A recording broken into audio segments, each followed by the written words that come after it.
Halo, assalamualaikum warahmatullahi wabarakatuh. Ketemu lagi dengan saya di channel Media Pertanian. Kesempatan video kali ini saya sedang melakukan pengamatan di lahan pertanian, khususnya di tanaman padi.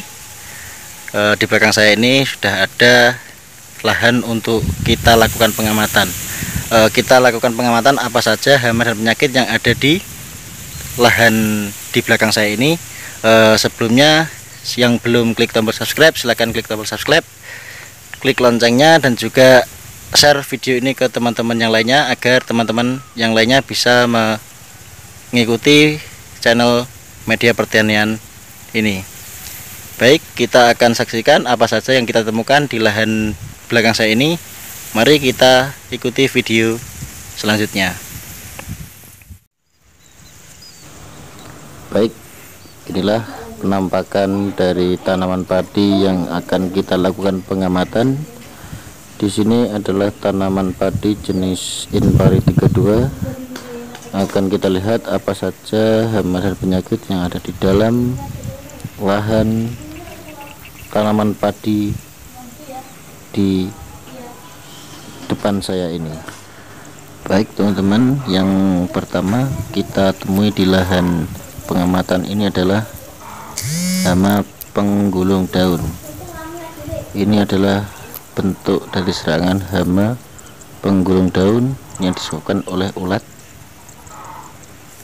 Ini adalah penampakannya. Dia menyerang daun di tanaman padi. Biasanya kalau kita ingin tahu kalau tanaman padi kita terserang hama penggulung daun, kita harus melakukan pengamatan di dalam lahan. Kita tidak bisa melakukan pengamatan hanya di samping atau tidak masuk ke lahan tanaman padi kita. Kalau tanaman padi kita sudah terserang penggulung daun seperti ini, alangkah baiknya kita langsung aplikasi dengan insektisida yang notabene untuk penggulung daun, bisa flubendiamid ataupun fipronil. Dan ini adalah contoh tanaman padi yang terserang Xanthomonas ataupun bakteri. Antara bakteri dan juga jamur itu berbeda. Kalau bakteri Xanthomonas ini dia pucuk kuning dan dia melebar ke samping. Kalau jamur itu biasanya bercaknya di tengah dan itu berbentuk belah ketupat, dan penyebarannya pun antara bakteri dan juga fungi ataupun jamur itu sama-sama lewat gesekan, lewat udara, lewat angin, dan lewat penyemprotan, gesekan dari baju yang nyemprot ke tanaman padi yang lainnya. Dan ini kita temukan lagi daun yang terserang penggulung daun, dan penggulung daun itu sebenarnya diawali adanya penerbangan kaper. Antara kaper yang menyebabkan sundep dan juga penggulung daun itu berbeda. Kalau penerbangan kaper itu biasanya warnanya coklat dan ada titiknya, itu biasanya akan menimbulkan serangan penggerek batang ataupun sundep. Kalau kapernya berwarna putih, itu biasanya akan terjadi serangan penggulung daun. Ini adalah tanaman padi pengamatan saya.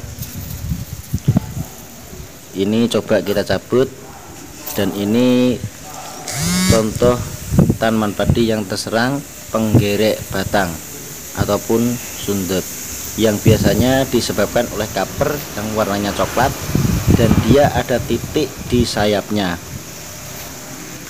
Coba kita sekarang melakukan pengamatan apakah di lahan ini ada gejala potong leher yang sekarang ada di daun.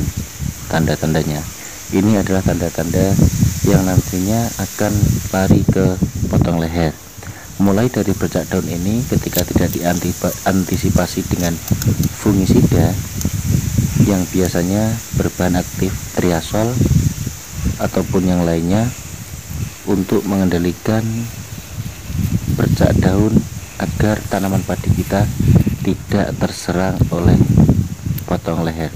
Karena potong leher sendiri akan menelan kerugian hampir 50% dari hasil panen yang berkurang.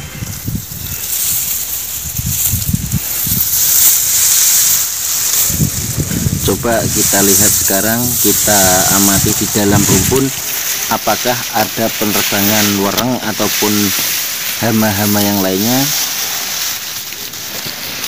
Ada serangan wereng ini di rumpun bawah ya. Kita coba amati apakah di situ ada werengnya, dan ternyata di sini sudah ada mulai serangan wereng. Ini adalah tanaman padi yang sekarang usianya sudah 45 hari, dan kita antisipasi untuk penggereknya dan juga penerbangan kaper dan juga pengendalian hama werengnya. Jadi kunci keberhasilan dari petani adalah pengamatan dan juga action untuk pengendalian dari hama ataupun penyakit yang ada di tanaman padinya. Dikarenakan apa? Kegagalan panen yang disebabkan oleh potong leher dan juga wereng sangatlah tinggi, jadi kita harus segera antisipasi. Kalau untuk wereng biasanya kita menggunakan insektisida yang formulasinya untuk wereng. Kalau fungisida untuk pencegahan potong leher harus tepat sasaran dan juga harus intens. Ini adalah contoh tanaman padi yang terserang hama wereng, tetapi populasinya masih belum banyak. Jadi kita harus lakukan pengamatan dan juga eksekusi untuk penyemprotannya. Cukup sekian video dari kami. Yang belum klik tombol subscribe, silahkan klik tombol subscribe. Semoga video ini bermanfaat bagi para petani di seluruh Indonesia. Cukup sekian dari saya. Salam sukses petani Indonesia. Baik, demikian tadi hasil pengamatan dari saya tentang hama dan penyakit yang ada di lahan di belakang saya ini. Semoga video kali ini bermanfaat. Apabila ada kekurangan atau kekhilafan, saya minta maaf yang sebesar-besarnya. Assalamualaikum warahmatullahi wabarakatuh.